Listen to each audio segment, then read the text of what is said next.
Event recording is in process. Participants are entering the room, I hope, and in 3 seconds or so, when I see the participant list, we'll get started. I'm going to drop my video and listen in and enjoy until we open for comments. Great, and I see that there are people in the room, so I will get started by doing a brief introduction. Welcome to the Green Cities Ljubljana talk by Anna Struna-Breger and Miran Gajcek. My name is Rick Bell, and I'm privileged to be on the board of the Consortium for Sustainable Urbanization. It's my pleasure to welcome you to this event, which is the 7th in a year-long series of discussions with municipal leaders and environmental activists from around the world on progress toward greener cities. First, a few quick logistical points. For those attending who have requested AIA continuing education credits, you'll be receiving 1 learning unit if you attend for most of the program. Information on how to self-report for AIA credits will be indicated. The organizer of the series is the Consortium for Sustainable Urbanization, a not-for-profit organization based here in New York that builds connections between the United Nations, the design professions, academia, and allied associations. The stated purpose of the CSU is to advocate for responsible design and planning, increasing awareness about emerging issues, and facilitating knowledge transfer between policymakers, urbanists, architects, and others. We do so by catalyzing cooperation and collaboration. At the same time, we promote the UN's Sustainable Development Goals with particular emphasis on SDG 11, which, as you know, is to make cities and human settlements inclusive, safe, resilient, and sustainable. And we advocate also for the new urban agenda adopted in October of 2016 at the UN Habitat 3 meeting in Quito. Among its commitments are improving connectivity and supporting innovative and green initiatives and promoting safe, accessible, and green public spaces.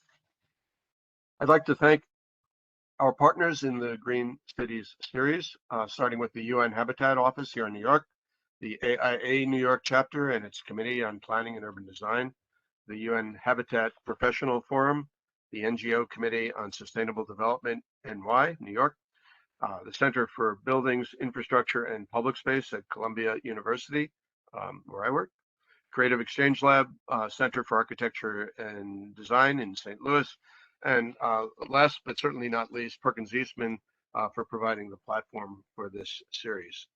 Lastly, I want to give special thanks to Lance J. Brown, President of the Consortium for Sustainable Urbanization, for his leadership and for moderating the first 3 of the Green Cities talks. Videos of the prior talks from New York, Rio de Janeiro, Barcelona, Paris, Chouane, and Los Angeles are on the CSU's website, which, as you might imagine, is https consortiumforsustainableurbanization.org. Please visit that website to see all of our resources, our publications, and upcoming events, including the next Green Cities talk on Thursday, October 7th at noon Eastern Time. For today's program, please use the Q&A function to send me your questions. We will use as many of them as possible. I'll also be checking the chat room. Our guests today are Anna Struna-Breger and Miran Gajcek. Anna is the Executive Director of CER, Sustainable Business Network, Slovenia. She was head of the Center for Architecture of the Chamber of Architecture and Spatial Planning of Slovenia when we met, I don't even want to guess how many years ago. She is the co-founder and former director of the largest Slovene architectural festival and platform, Open House of Slovenia, which is part of the Open House Worldwide Festival. And at CER, she's focusing on sustainability management and green transition.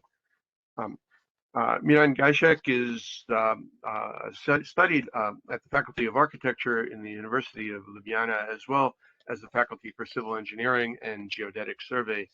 He was active in the fields of spatial planning and international affairs at the Department of Urban Planning of the Republic of Slovenia, the Ministry of Environment and Spatial Planning, and the city administration. Since 2005, he's been the head of the Department for Urban Planning of the City of Ljubljana, And during his professional career, he regularly manages EU projects about regional cooperation and sustainable development. Additionally, since 2000, the year 2000, he's been the representative of Slovenia at the European Council of Spatial Planners. Regional cooperation and participating in regional and international conferences parallels the goals of the Consortium for Sustainable Urbanization, which brings people together to discuss best practices and innovations. Cities learn from each other. So before turning it over, I'd like to use as a short invocation, if I might, for today's program, a few lines from a recent poem by a young Slovenian poet named Ana Pelpenik called Nen Doma Sneak, forgive my Brooklyn accent, which is suddenly snow. It's only 4 lines, so I'm tempted to try to say it in Slovenian, and if it is utterly incomprehensible, please interrupt me, Ana Imran. Potem žisuit ta non ankra spet, rado bisuit dobila kati, distrime vis notim, kako oke I lidme, uta bis mishti, which is which means all of a sudden the world is okay. I want another postcard with a few lines about how it is with other people in other towns. That's what I'm looking forward to hearing today, how it is in Ljubljana, how it is in other towns in Slovenia. And without further ado, Ana and Miran, I am so glad that you are both here with us today. The screen is yours. Thank you. Thank you. Thank you. Thank you, Rick. Thank you, Lance, all the organizers for inviting us. And yes, it's a really nice friendship that we have, Rick, for 10 years. It started in Tel Aviv. And as you just told us this poem, every year I was surprised by a Slovenian, the mail in Slovene language from you. And I was always saying, oh, Rick is writing me in Slovene again. So thanks to Google or any translator, really, this connection is really individual and important. So we are glad to be here today. We will both present our work, and I'll start sharing my presentation with you. Okay. Do you see it? Yes. Okay.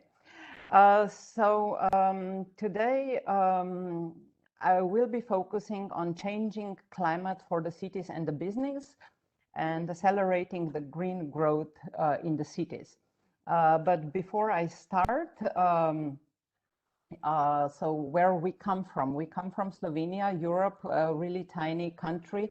We have population about 2 million people, and as a nickname, your beautiful city, New York, is called Big Apple, and our country is called the chicken because we have a shape of a chicken, and maybe this is the easiest way to remember us. And just a little bit more about myself. This is one nice picture with my family 3 years ago when we met with Rick in New York. The boys are now as big as Matej, my husband. Well, these last years, I'm really focusing on carbon neutrality and reducing emissions. So my background is actually architecture, but as I said, sustainable management is my focus now. And I started to calculate also my CO2 footprint because I think we all have to do to calculate and measure it and to set ourselves the goals, how to reduce and to make a lower impact. And this is something that we are connecting in our organization that I'm running. So Sustainable Business Network Slovenia. This organization is now 10 years old. It connects about almost 80 partners from various sectors, because all the sectors are on the way to transition to become more sustainable. And we are working also with international partners. We were signatories of different green growth actions by the European Commissions. We work closely with the Cambridge University, where there is a Sustainable Business Network Europe and many other organizations, also AmCham Slovenia, which is an American Chamber of Commerce. So we are open for any kind of partnerships and events. We are glad that we also received last month the status of the NGO in public interest, which gives us a special position at the ministries to advocate changes. So our focus is now on intersection of different sectors. So the sustainability is really a complex area.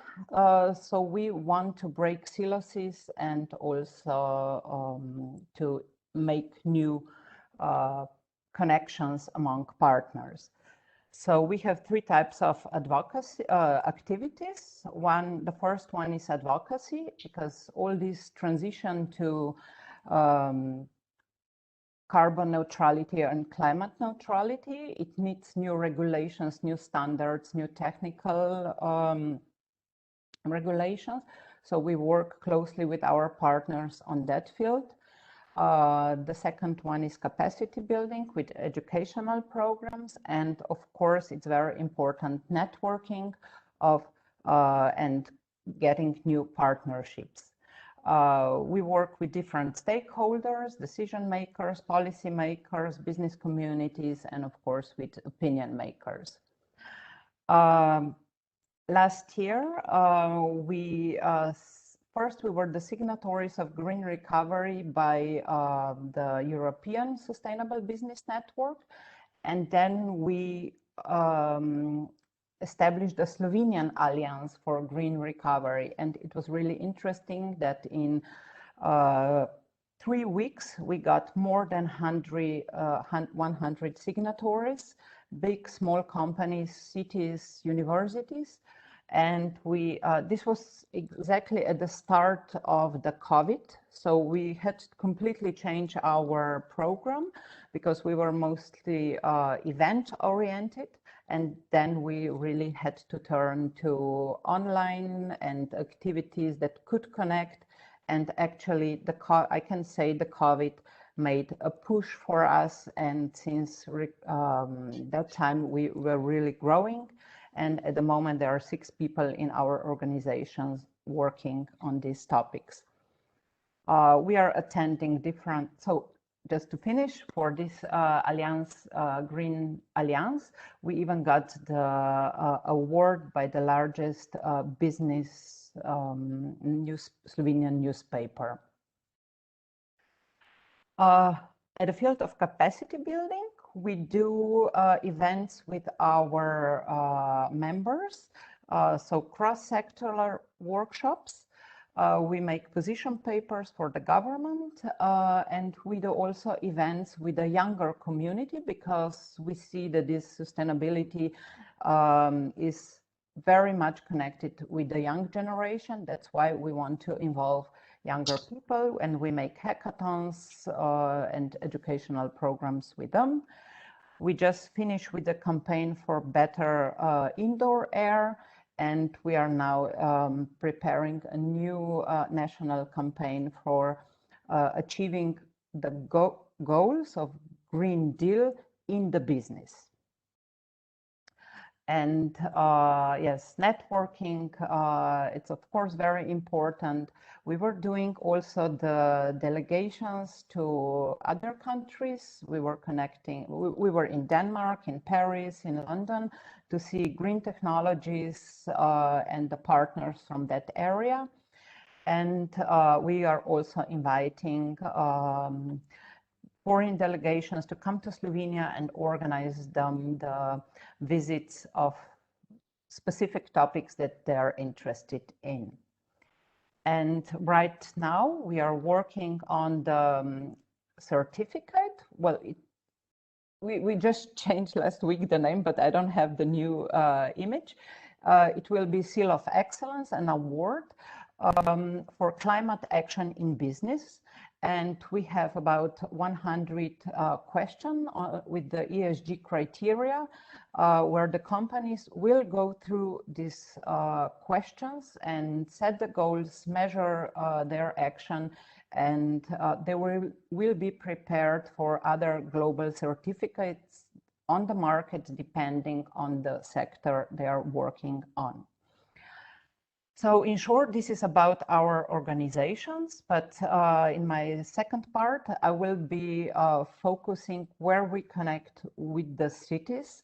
And I'm glad last week I had just a meeting with the mayor of Ljubljana, and also the municipality of Ljubljana decided to join our network, and that we will now prepare projects together in this area. So we are actually facing the system pressures and trends in the climate and economic change, and we have to see what is the world going to look like if we do not make any changes as individuals and organizations and the countries. And so, of course, yes, we are facing several crises, and we have to act now. Europe really set targets to become first climate neutral country by 2050. And so the Green Deal is like a northern star of this transition. It's answering these radical changes and disruptions.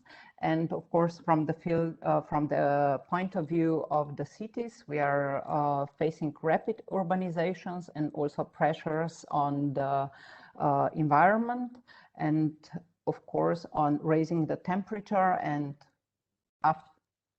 on the climate changes.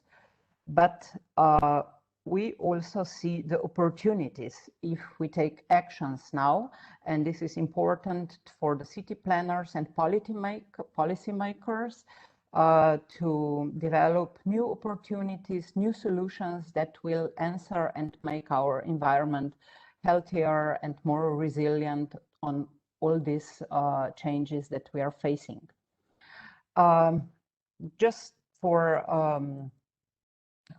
to imagine these goals. So in Europe now we have 8 years, the goal, the obligatory goal until 2030 is the reduction of emissions for 55% regarding to 1991.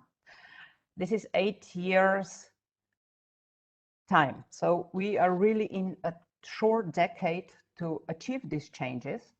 And right now, the series of 13 important legislation is under discussion on the field of energy. And yeah, the time is running out. But if we see where we were in 2012, it's really not so far away. And until 2050, where we have the goal of climate neutrality, it's also not so far. It's comparing to the year 1992. A little bit more about the climate risks. So we are facing direct and indirect climate risks. So acute, chronic, regulatory, reputational risk, technological, market, litigation risks. And this is something that business and the cities do understand. So we want to make these languages of business sector, policy sector, city sector, to understand each other and to see the opportunities how to react. And I was just attending a great course at the Cambridge University, and we were presented this ambition loop. So we have to work on these changes together. So it's government climate policy action and also business action. So we have to set clear targets. We have to make a predictable regulatory environment, make incentives for the investments, the signals to different stakeholders, and on the other side, it's the business. It's they have to be ambitious. They have to see the opportunities, the progress, the commercial demand, and response to the policy, and give even some signals to the policy where to make incentives and help. And okay, here we see the government, but also the city government has the same position, and it's in a loop which is developing. And as I mentioned, yes, in Europe we have the European Green Deal, a huge mess of legislation with the focus on climate and energy. And this is actually affecting all the sectors. So right now it's under the discussion until the end of December, and next year it will be implementation in the national legislation, and everyone will be affected with these changes, with the new prices because of the CO2 emission, ETS coupons, and yes, I think that our future will be much different in 10 years from now. Just to finish my presentation, Europe has also, European Union has 5 missions, so focus areas. One is health, food, mobility, and one is also the mission for climate neutral smart cities. This project should come out already last year, but due to COVID, it was a little bit postponed. So as I got the information, the call for the cities will come out in October, and the target is to get 100 climate neutral cities by 2030. So these cities should be innovation hubs to promote green transition, green and sustainable projects and solutions. And it will be addressing all different sectors: transport, energy, construction, recycling, digitalization, and the cities will have to develop regulation approaches, influence the habits, and so European Union wants to have them. They will also give them financial support for this action, and engage not only politicians, but also citizens, users, producers, consumers, owners, and raise the skills and competencies for green jobs. And I hope that this project will come out in October. And as I got the information, Ljubljana is very much interested to get into this project. So this would be all from my side. I will give the floor to Miran to present Ljubljana more in detail, and you're all very kindly welcome to Ljubljana, and I hope to see you once in live on any event that we will present. Thank you. So I will share now the presentation for Miran. Thank you, Anna. Thank you, Anna. No. Check. Stop. I will have to stop. Did the wrong one. This one.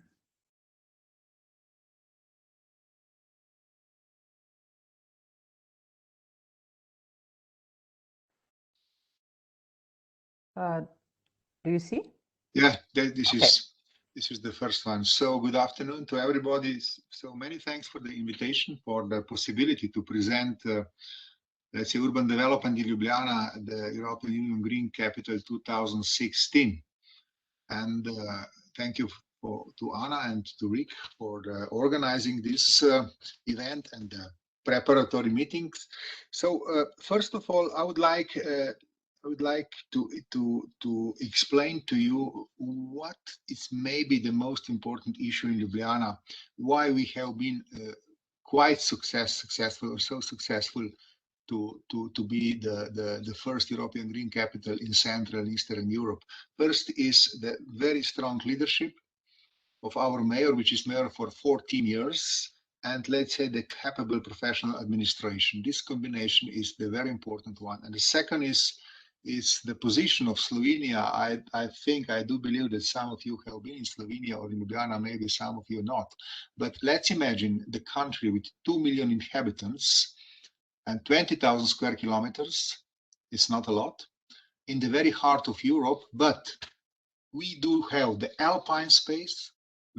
We do have mountains. We have Pannonian Plain, the Central Europe. We do have Balkan Peninsula, and we have Mediterranean Europe. So in the 20,000 square kilometers, we have really a picturesque landscapes, and also the capital of Slovenia, Ljubljana, do have 290 inhabitants, and half million is in the region. So this is the view. On your right is Ljubljana Castle, and the back is the Alps. Next, please. And yes, this is we have been very happy, of course, because we won the competition. And next slide, please. And now you can see the territorially speaking, where are the locations of the shortlisted cities and the winning cities. So you can see that really Ljubljana was the first in Central Europe and in the Eastern Europe, and this was very important for us. Next, please. So yes, everything started with the vision. I think it's one before, Anna. Thanks. So when I said strong leadership, when Zoran Jankovic, the mayor of Ljubljana, won the elections in autumn 2006, he won with the vision Ljubljana 2025. So it was the vision of the projects which has to be implemented in Ljubljana, being the investment projects or soft measures or whatever. So the politicians, the mayor and the vice mayors, they started with the vision. And this is extremely important because you know that the result could be the compromise, especially when we are talking on the town planning and regional planning issues. The compromise is good or not so good, but sometimes you have the chance that with the planning you will have the added value for the city and for your region. This is very important, I think, and I would try to explain why maybe is those activities in the 14 years could represent the added value for Ljubljana, for Slovenia, and this part of Europe. Next slide, please. So this is our land use plan. Our land use plan, it's you can see that 75% dark green is forest, light green is agricultural land, and green is also green parks and water. So 75% 3/4 are official green. And this was one of the very important issues that we won the European Green Capital, because this is the land use plan, it's official document, and we are protecting 3/4 of the territory of Ljubljana as green area. And it's very important that it's not so easy to protect the green areas, and the rules of the development and habits of the development are very different in the forest and the agricultural land or in the green parks. For example, if you compare with the development goals and real estate projects in the built environment in this 25% land. Next slide, please. So this is the aerial view. The aerial view, you can see that, for example, how the green wedges are going directly to the city center. This is extremely important because Ljubljana is already the 15-minute cities. What does it mean? So if you are living, working, or enjoying the life or whatever, anywhere in Ljubljana, in 15 minutes, you are in the green area. in the agricultural land, in the park, in the forest. And this is extremely important. Why? Because this is quality of life for everybody, not only for rich people, but for everybody. 15-minute cities. So second issue, which is very important, is that we have to start with the region. Doing the sustainable development, you have to know that, for example, 110,000 people are coming every day, including myself, with car to the city center from the region, from the hinterland. And this is so if you would like to do something regarding the more sustainable transport, we have to take into account the region. And we started, the city plus the region. And the region is not an administrative region, it is only the Regional Development Agency and the statistical region, which is covering 26 municipalities with the projects 12 years ago, public transport in region. And this is a very important project because we already finished 50%, one half of the park and ride, and park and ride is the cheapest implementation of the, let's say, sustainable transport strategy in the region, because you could park your car somewhere and then you will continue with the public transport, with the bus or with the railway, going to the business into the city of Ljubljana. Ljubljana is also the polycentric cities, and we are not only developing the city centers, we are developing 17 neighborhood units, which are very important for the polycentric development. So not to concentrate everything in the city center. Next, please. Yeah, the history. It is very important that after the earthquake in the 19th century, it was the 1896 earthquake. It was the town planning competition in the Austro-Hungarian monarchy, and the Max Fabiani, he won the competition, town planning competition, not architectural. And then he started with some, let's say, professional work, professional town planning work for the city of Ljubljana. Next, please. Next was Jože Plečnik, famous architect and urban designer. Very important also. I would like to express the continuity of excellent, of very good town planning for the city of Ljubljana. Next, please. And what is also important, because we are in the very important part of the Europe, we are investing, we are preparing the ground for the development for the Apostolic Nunciature, which was the Roman Catholic Church, the headquarters of the Roman Catholic Church in the city of Ljubljana. It was a long procedure for this building. Next, please. And also the first mosque in Ljubljana, the Islamic Religious and Cultural Center, already finished. Next, please. And also the Orthodox Church for the Cultural and Pastoral Center. This is very important for this part of Europe. So let's also manage all the religions to live, let's say, to work in the city of Ljubljana, of course, under the rules. City structure. This is important because in the vision it was structured. So going northeast is the way to the Alps. You can see the Alps. Going to the northeast is the way to the Central Europe, to the Pannonian Plain. Southeast is the Balkan Peninsula, southwest is the Mediterranean Sea, but very important axis, the city axis, is the main axis of the city of Ljubljana. So this macro form of the city, it is protected. Also, the next slide, please, in the urban design guidelines prepared 13 years ago for the land use plan of the city of Ljubljana. Next, please. So access to public and green.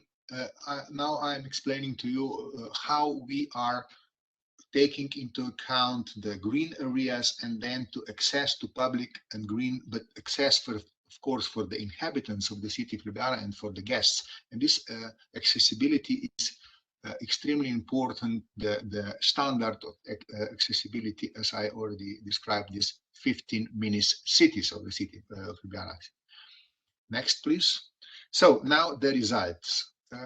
Before it was the parking place in the most important Republic Square, Square of the Republic in the city of Ljubljana. Now it's the square, the real square for people.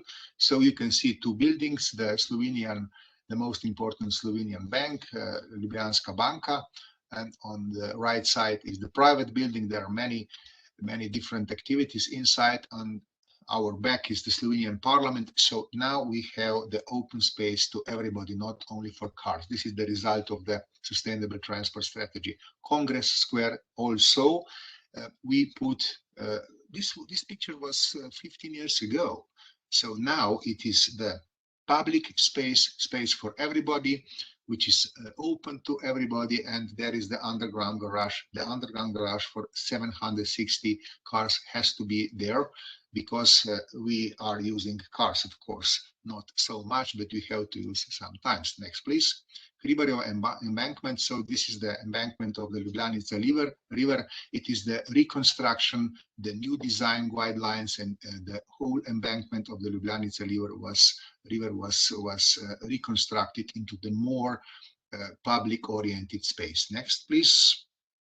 Slovenska Street. This Slovenska Street is the main axis, and Slovenska Street is now the shared space. So you cannot use, before it was for cars for everybody. Now you cannot use your private car. It is forbidden. So it is only for buses, it is only for cyclists, and it's a shared space. And it is also, I have to tell you very personal, it's a strange feeling that now Ljubljana is much bigger, because we cut the possibility to use your car, and Ljubljana is now, I feel, so much bigger, because it's not. The Free Bridges Square before and after. Before cars, this was taken 15 years ago, and now it's only for passengers and for bikes. For bicycle. Trnovski Pristan, also Ljubljanica river, you can see. Next, please. Green wedges. So these green wedges are extremely important because, nevertheless, Ljubljana is not a very big city, 290, almost 300,000 inhabitants, but it is important that we are protecting with our land use plan, which is official document, as I already said. We are protecting those green wedges to going almost to the city center, the Golovec Bridge, the Castle Hill, and Tivoli Park. Next, please. And also during the Second World War, Ljubljana was somehow closed because of some war issues. Now is this the path of memories on comradeship? It's a free 35 kilometers long. It is extremely important, very popular for Ljubljana citizens, for the recreation, and but somehow is also the memory for the Second World War. Along Sava River, again, Sava River is the biggest Slovenian river. We are also doing a lot of investment. So for the cyclists, for the walking, for jogging, for everything else. Yeah. Next, please. Rakova Jelša Park. This is the southern part of Ljubljana marshes. And next, please. Yeah, urban gardening. This is extremely important for Slovenia. We would like to have our own garden, but of course, if you do not have your own house, you cannot have your own garden. But so it's extremely important that we are now developing in the many different locations urban gardening. So if you are living very near, you can use this part of urban gardening for us as your own garden. Business zones. Why is this important? Because we have also to do business, not only enjoy the life. So we have those business zones in our land use plan, and I would like to explain a little bit more about one business zone. Next slide, please. And one part of this business zone is Regional Waste Management Center. This is regional waste management. The region is, as I said to you already, 500,000 inhabitants, and this was the most important and the most valued cohesion policy project in Ljubljana in 2017, and it is, of course, the separation of waste. Yeah, flood risk. Southern part of Ljubljana is dangerous regarding flooding, and we are now doing together with state the construction against flooding. Next, please. Rock Center Regeneration. This is in the center of the city. Also the project for the cultural center. Next, please. Cukrarna Gallery Regeneration. Frankly speaking, this is only the picture, but now it's open. It will be open in 2 weeks' time, and we are using the 11 millions of European money for the reconstruction, architectural reconstruction, urban reconstruction of this part of Ljubljana. And it will be the cultural center in the eastern part of the city center. Next, please. Marketplace Regeneration. Also, we will put the cars into the underground garage. Next, please. And this is the partnership Martinska Regeneration. This is probably for me the very important, or mostly very interesting, the business zone. 12 years ago, we, City plus 9 private developers, we organized the international town planning competition, and this is the result. And then we finally we translated, let's say, this first award. It is Hosoja Schäfer from Zurich, very good architects and town planners. We translated into the municipal land use plan. Now is here the Crystal Palace, is the Hotel Plaza, and it's IKEA. It's IKEA. So we have the urban IKEA. We do not have the IKEA like in Zagreb, because you have to use your car and go 1 hour from the city center to IKEA in Zagreb. This is in the city center. It's the part of the urban regeneration. Next, please. And of course, the transport. This is the municipal detail land use plan for the railroad terminal, the public-private partnership, and the private company Mercator will be a little bit faster than the public company Slovenian Railways, but I think that they will ask for the building permit very soon. Next. Yes, Ljubljana planned pedestrian zones. What is important? We have now 7 times more pedestrian zones now, well, last 5 years, than 15 years ago. And this is important, because the pedestrian zone, it is everything in walkable area. It is the added value of the city for everybody. It's not the compromise, it's the added value. Next, please. And Ljubljana public company for Ljubljana company for public transport. As you can see, this is also the result. This scheme and the implementation of this scheme is the result of the public transport for the region, because the public company for public transport company, they extended the lines into the city and into the region, and now the result is not as bad. So using the buses as it has been 15 years ago. Next, please. And I would like to finish now.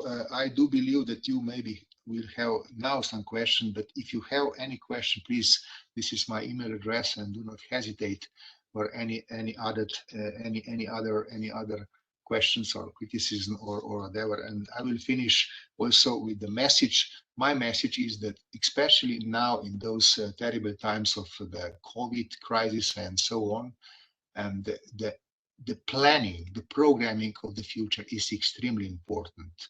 And so not to have only the compromise for the future development, but try to find the added value for our citizens. Thanks. Thank you, Miran, and thank you both, Anna and Miran. I'll be asking questions that come from members of our audience from all over the U.S., from all over the world, but there are some that I would like to pose first, because both presentations were extremely provocative. I've not had the privilege of visiting your city. I hope to sometime soon, but 75% of the land area being green is incredible. I was doing a little bit of research while you were speaking, Miran, just in terms of comparison. New York City has 14% of its land area as designated parks. Obviously, there are private gardens as well, and so that's not all of the green space. Paris, where I've lived and worked and know fairly well. I think it was a very green city, and it's getting greener by the minute. But its designated park area is under 10%, 9.5. Even the cities that we know have larger public gardens and green space. London at 33%, Madrid at 35%, and Vienna at just over 45%, pale in comparison. So I was beginning to wonder how that has been possible. You mentioned that the population is approximately 300,000 people, just under. The area of the city, if I have it correctly, is something like 63 square miles, 164 square kilometers. So in thinking about density issues, Brooklyn is about the same landmass at 69.5 square miles. Manhattan is much smaller, yet obviously much denser. Does the sense of nature in the city, not the re-naturing that Paris has been promoting so forcefully and well, but the sense that there is a tradition of the city being green, and that the green wedges that you described are not inserted through gray areas. It's not a gray to green. The green has been there from time immemorial. What have been the issues in terms of housing and development of economic activity that have related to the sense of Ljubljana being fundamentally a green city from the get-go, by tautologically, by the amount of vegetation?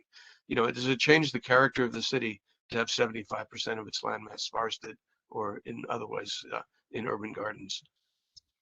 I can't imagine that. It's a dream. How does it really work? Well, I think it works very well, but why this has happened? It cannot happen just like this. It is, as I already told you, well, in Ljubljana is the tradition of town planning. The first town plan was made after the Ljubljana earthquake, 1896. So in the Austro-Hungarian monarchy, they organized the city immediately after the earthquake, the town planning competition. And it was the very important town planners for the monarchy, which do take into account the green areas and the concentration, and also the ring road.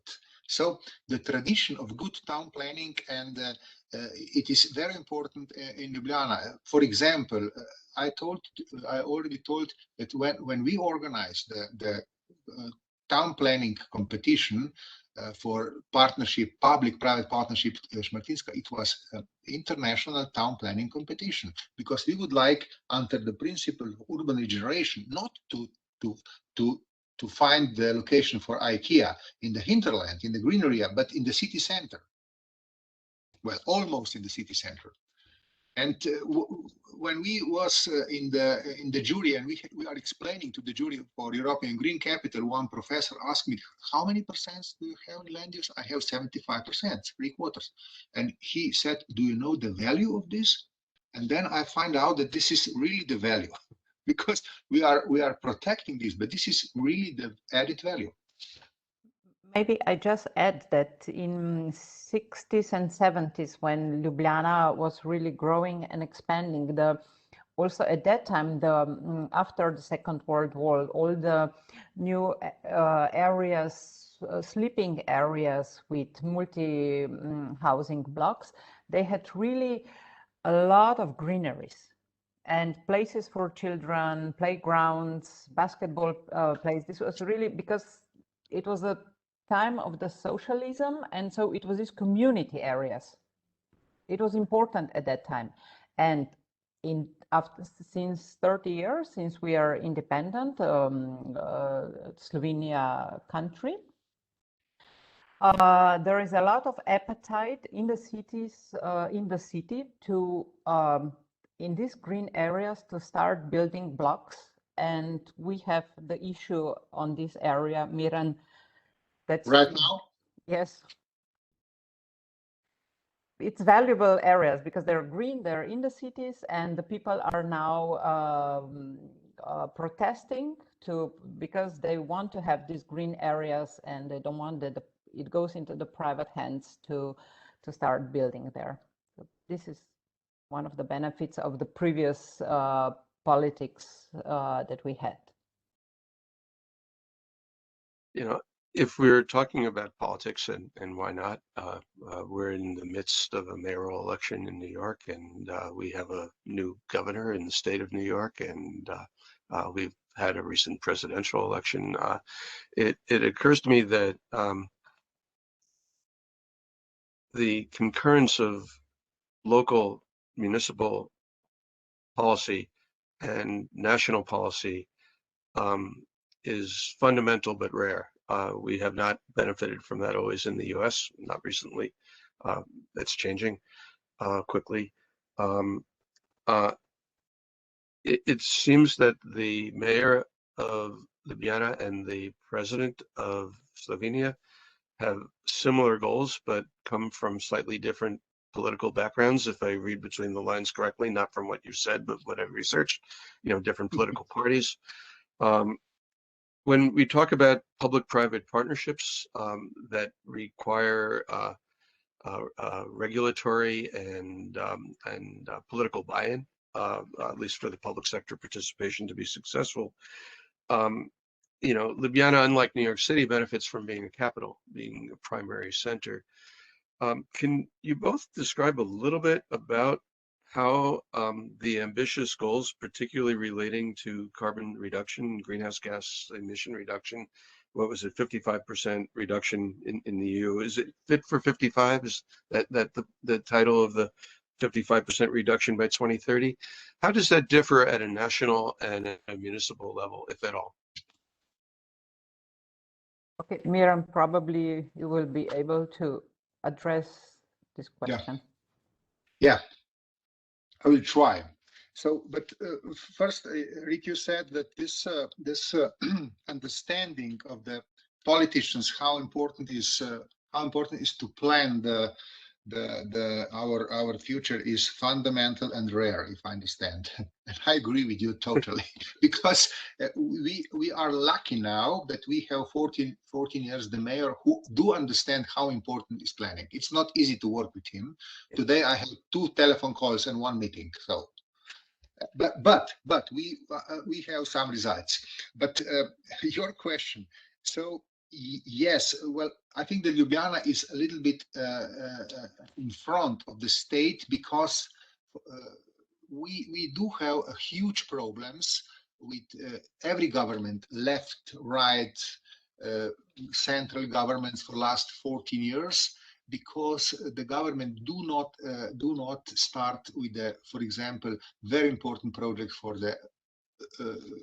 the fastening of the railway, for example. We have to upgrade the speed of railways to 160, and we do have the speed as well was in the Austro-Hungarian monarchy, for example. So we are pushing every government last 14, 15 years to do something. And I think it's a little bit of progress now.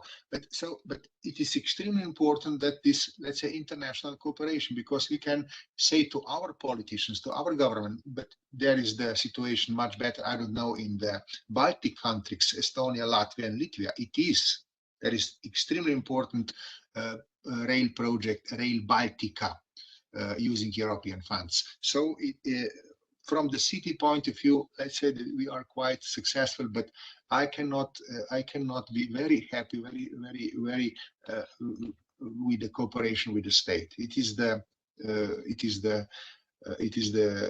strong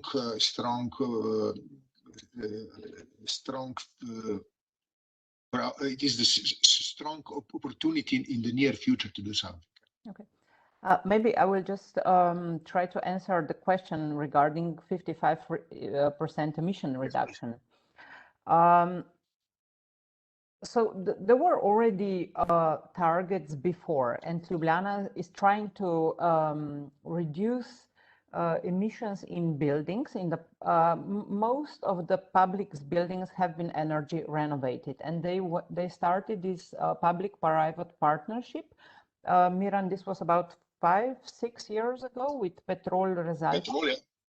Yeah, and so they really discovered this way of financing. The city did not have enough of money to invest, so they connected with the largest petrol company in Slovenia, which is now is under energy transformation. And so there is another energy company, and together those two companies are investing the energy renovation, and from the savings they get paid from the savings of the energy savings. And so all the schools, primary schools and kindergartens have been renovated, and other public buildings. They are also investing the long distance heating went from coal to gas. It's not still bio or really clean, but it's cleaner air because it's gas. And then there's a reduction of emissions also in the city lighting and also the water system. So they are trying step by step, and now there has never been more money for green investments as there are now. And so they're trying to look for the projects. And this is also now one reason why Sustainable Business Network is connecting with the city, and they see the opportunity that the business and the city have worked together to find new solutions. So the green technologies, but with a focus to achieve well-being, healthy city, resilient city. And yeah, there have been many projects already done, but there is still a lot of potential, and that's where we met now at this point. Both great answers. I'm very admiring the CER partnership, having 70 national and international partners, across Europe. And on one of the slides, it talked about how that could straddle the Atlantic. So there's a lot to discuss beyond our collaboration on this program. Cities learn from each other. I think we have time for one more question. There's one from a participant in the audience. It happens to be the president of the CSU, Lance J. Brown. I'll paraphrase it slightly. He compliments what you've both done so well, what the city of Ljubljana has done so well, and what, by extension, the collaboration with the private sector has brought to that. What do you both now think are the most critical risks and stressors going forward? We've talked a lot about carbon emission reductions and energy issues. Is that the critical issue, not only going to 2030 but beyond, or are there other factors that could be elaborated upon now? Energy and the prices for energy will definitely be an issue, and there are still a lot of non-renovated housing, multi-story houses, and the prices in the older blocks are really rising. And from maybe here, just to add that we are on the earthquake risk area. So this is also one important issue for Ljubljana, because a lot of blocks have been built before the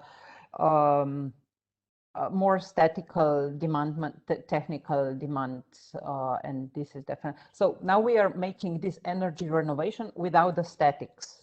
We did, and now it's the point where there will be also money for the statical renovation. This is one critical issue. Yeah, energy, and also the heat wave, which is getting higher and higher. Miran, maybe you? Well, for me, the critical issue is, because we are living, we are part of the European Union, is what exactly European Union wants to do, what's to do, because it's now, it is politically speaking, these divisions, different divisions are not very good for Europe. And I think the common denominator of the future development is extremely important, because it is so much public money now. Never never in history. The European Resilience and Fund and for Reconstruction and the Cohesion Fund, extremely lot of money, and it's extremely important how this money will be implemented. And maybe just to add the mobility, the public transport, we have to make it better so that not so many people will be coming with the cars, and to change the mindset how to move with multimodal system. This is where I think we still have the issue, because there are traffic jams in certain periods of the day, and yeah, this is causing a lot of emissions and bad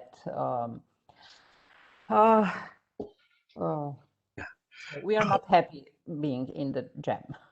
Well, on a more positive note, as we approach the hour where we must bid each other farewell, I'd like to thank you both. Thank you, Anna, and thank you, Miran. The talk was inspiring. I really appreciated seeing the great images of urban transformation in Ljubljana.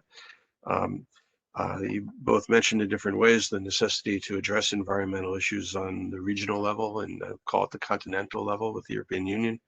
New York certainly has a lot to learn from what you've done in that regard in your region. These include creative ways of assuring reduction in carbon emissions to the major expansion described of the public transit system. When we see images in New York of the severe flooding of the New York City subway system last night with a major deluge, I'm wondering whether the infusion of energy and capital that a public-private partnership might bring to the MTA is on the table with our new governor. So it's not at all surprising to me that Ljubljana was designated as the European Green Capital in 2016. It's not all that long ago, and I would like to see what's next. So again, thank you both, and thanks to all who participated today from near and far. Please all join us next month on Thursday, September 2nd at noon Eastern Time. And I hope to be in contact about collaboration between CER and the Consortium for Sustainable Urbanization at some point in the very near future. Anna, Miran, a pleasure to meet you in this manner. Thanks again. Thank you, Rick. Bye. I would just like to make one conclusion. Please. Yes. That okay, we presented different things, and because we are such a small country and speak such a tiny language, we really have to learn languages. Excuse us for mistakes in English that we did, but otherwise we have to travel to see other parts of the world. And as young Slovenians, many Slovenians have a wish to live abroad because we're so small. But then when we get older and get kids, we all want to come live back home in Ljubljana or anywhere Slovenia, because we see that the quality of living here is really high. And we have also very nice places to visit as tourists. So you're all kindly welcome to come to Slovenia. I will say the same for New York, except for the barriers to getting through our airport security right now with the pandemic continuing.